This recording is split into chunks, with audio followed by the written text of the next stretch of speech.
1953-yil Lubnonning Sayda shahrida musulmonlar payg'ambarimizning tug'ilgan kunlarini odatdagi bayramlardagidek osmonga o'q otish bilan nishonlar edi. Lekin o'qlardan biri mashhur nasroniy G'attos oilasining kichik qizi boshiga qaytib kelib tegdi.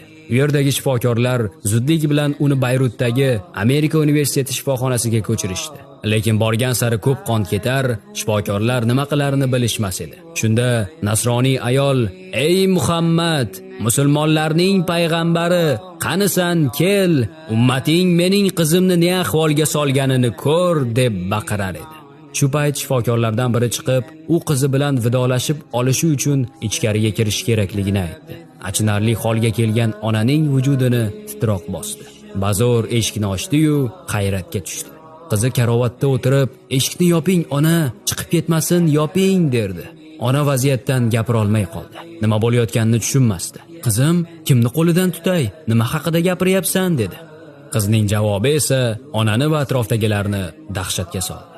"Muhammad, ona, xonaga Allohning rasuli Muhammad kirdi va qo'lini boshimga qo'ydi. Shunda jarohat ham, qon ham ketdi. Siz eshikni ochganingizda u chiqib ketdi" dedi.